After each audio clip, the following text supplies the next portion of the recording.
Rob, thanks for your time. Just talking to Conor O'Shea about his excitement going into a first RBS Six Nations. I guess in some senses it's a similar scenario for you. You've clearly been involved with the tournament before, but in the big seat this time. Oh, every Six Nations is different. I had the proud opportunity back in 2013 when I was interim head coach, and obviously the opportunity has come around again. We joined up on Monday and the buzzwords were energy, excitement, enthusiasm. I think the RBS Six Nations is special. It throws up many challenges, and obviously we certainly believe, and we spoke about on Monday, being one of the most competitive RBS Six Nations for quite a while. And it has a change within it in the introduction of bonus points. How do you see that affecting how teams approach the games?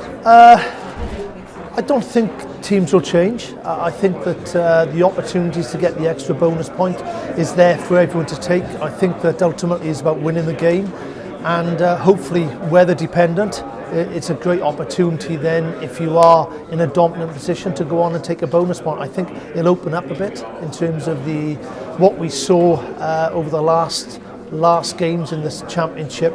The number of tries that were scored, particularly 2 years ago, on that infamous day whereby, obviously we started against Italy, and the number of tries that were scored, followed by Scotland and Ireland, and continued by England and France. And if that is the case, and rugby is going to be the winner, supporters are going to have a fantastic time over the next 8 weeks.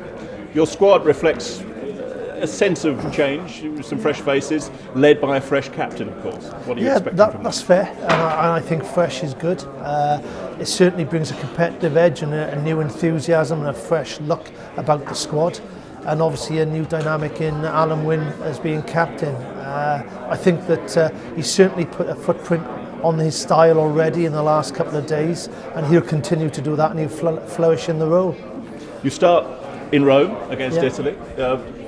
The form book would suggest that that's a game that you'd go into with some confidence, but I guess it's always difficult to travel at the start of the tournament. Absolutely, and you're almost guaranteed when you play Italy, whether it's in Rome or at Cardiff, it's a tough assignment. Obviously, players are getting far more experience to the format of the Six Nations, and under the guidance of Conor and Mike, they're going to be a tough assignment. Is a game which we look forward to. We're well aware, obviously, we've got a 6-day turnaround with England, but we're not looking further than that first game, because we know how tough Italy are, particularly in Rome. Coaches never like to talk about individual players, but I wonder if there's a player from across the tournament, not necessarily in your own squad, who you're particularly excited about seeing over the next few weeks, and why that would be. I think the wonderful thing about the Six Nations that players who might have not been in a squad before actually are given the opportunity, maybe through injury or through form and selection, and you just never quite know.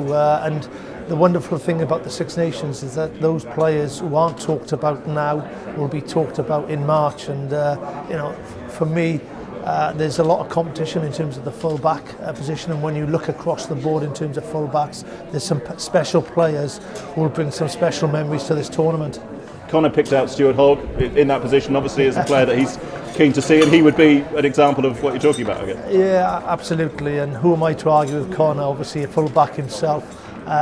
He's one for spotting talent, and I wouldn't disagree with that name at all. Excellent. Thank you very much, Rob. Okay.